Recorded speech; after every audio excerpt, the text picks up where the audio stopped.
संपूर्ण विश्व के प्रति असीम प्रेम फैलाओ। अनुशासित दिमाग खुशी लाता है। दे दो, भले ही तुम्हारे पास थोड़ा ही हो। क्रोध को गैर क्रोध से जीते, बुराई को अच्छाई से जीते, नीचता को उदारता से जीते, बेईमानी को सच्चाई से जीते। जो लोग धारणाओं और विचारों से चिपके रहते हैं, वे दुनिया भर में लोगों को अपमानित करते फिरते हैं।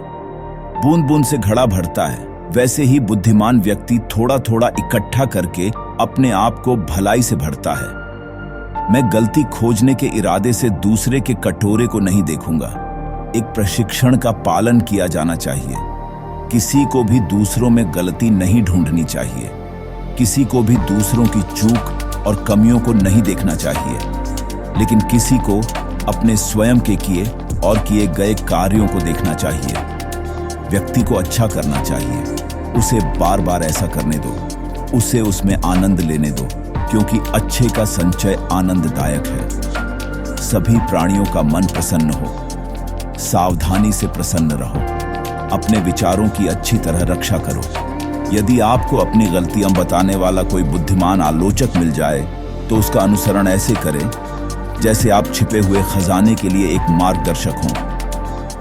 यदि किसी साधक को ऐसा साथी न मिले जो उससे बेहतर या उसके बराबर का हो, तो उसे दृढ़तापूर्वक एकांत मार्ग अपनाना चाहिए।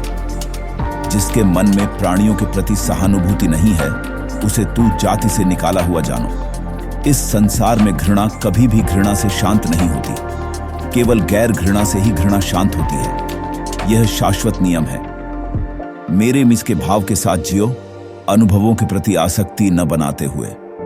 चीजों के उत्थान और पतन को देखे बिना 100 साल जीने की तुलना में चीजों के उत्थान और पतन को देखते हुए एक दिन जीना बेहतर है।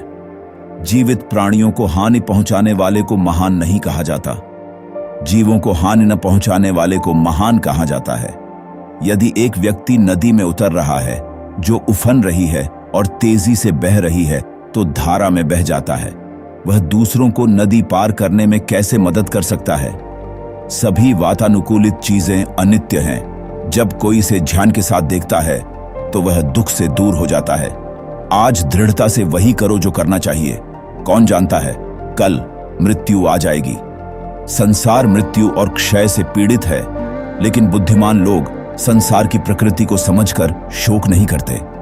शांति प्राप्त करने के लिए स्वयं को दृढ़तापूर्वक प्रशिक्षित करें। मां और पिता का समर्थन करना, पत्नी और बच्चों का पालन पोषण करना और शांतिपूर्ण व्यवसाय में लगे रहना, यह सबसे बड़ा आशीर्वाद है। हिंसा से सब कांपते हैं, सब मृत्यु से डरते हैं। अपने आप को दूसरे के स्थान पर रखकर न तो किसी को मारना चाहिए और न ही किसी को मरवाना चाहिए। वे उन्हें दोष देते हैं जो चुप रहते हैं। वे उन्हें दोष देते हैं जो अधिक बोलते हैं। वे उन्हें दोष देते हैं जो संयम से बोलते हैं। दुनिया में ऐसा कोई नहीं है जिसे दोषी न ठहराया गया हो। जिस प्रकार विशाल महासागर का एक स्वाद है, नमक का स्वाद, उसी प्रकार इस शिक्षण और अनुशासन का भी एक स्वाद है, मुक्ति का स्वाद। यदि कोई व्यक्ति शुद्ध मन से बोलता है या कार्य करता है, तो खरुशी कभी न छूटने वाली परछाई की तरह उसका पीछा करती है। जैसे हाथी युद्ध के मैदान में चारों ओर से निकले हुए धनुष के बाणों को सहता है, वैसे ही मैं भी दुर्व्यवहार सहूंगा। जिसमें अब लालसा और प्यास मौजूद नहीं है, जो बनी रहती है।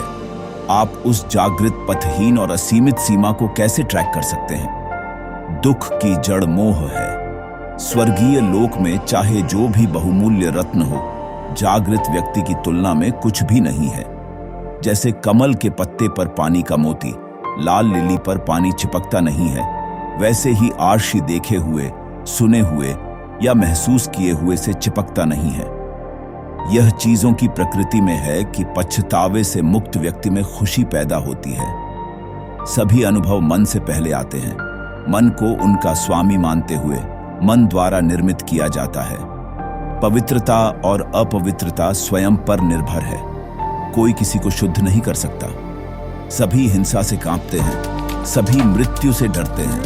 अपने आप को दूसरे के स्थान पर रखकर न तो किसी को मारना चाहिए और न ही किसी को मारना चाहिए।